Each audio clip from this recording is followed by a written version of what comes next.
అవని వాళ్ళ ఇంటికి లాయర్ వచ్చి మాట్లాడుతూ ఉంటాడు.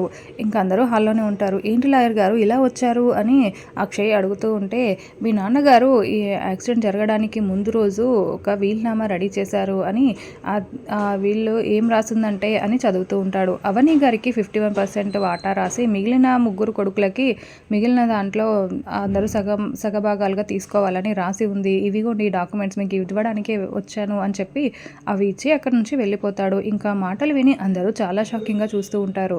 ఇంకా అప్పుడు అవని, చూసారా నేను ఆ రోజు ఏ తప్పు చేయలేదు అంటే ఇదంతా జరిగింది నీ వల్లే అని నన్ను అందరూ నిందించారు కదా, 80% వాటా నేను రాయించుకున్నానని అనుకున్నారు కదా, ఇది కదా అసలైన మామయ్య రాసిన వీలునామా, అది ఎవరో రెడీ చేయించి నా మీదకి ఇలా అంతా క్రియేట్ చేశారు, నన్ను బ్లేమ్ చేయడానికి చూస్తున్నారు, అది ఎవరన్నది నేను త్వరలోనే కనిపెడతాను, అయినా ఇదంతా చేసింది ఎవరో బయట వాళ్ళైతే కాదు, మన ఇంట్లో ఉన్న వాళ్ళే ఎవరో చేశారు, దగ్గర వాళ్ళే చేశారు, ఇదంతా వాళ్ళని కనిపెడతాను, మామయ్య గారు ఈ పరిస్థితికి రావడానికి కారణమైన వాళ్ళని, నన్ను అన్ని మాటలు అనిపించిన నా మీద ఫేక్ డాక్యుమెంట్స్ క్రియేట్ చేసిన వాళ్ళని కనిపెడతాను, ఊరికే వదిలిపెట్టను వాళ్ళను అని అవని గట్టిగా అని చెప్తూ ఉంటుంది. ఇంకా దాంతో పల్లవి చాలా షాకింగ్గా, అయ్యో నా గుట్టు మొత్తం బయటపడేలా ఉంది అని చాలా షాకింగ్గా చూస్తూ ఉంటుంది, భయపడిపోతూ ఉంటుంది.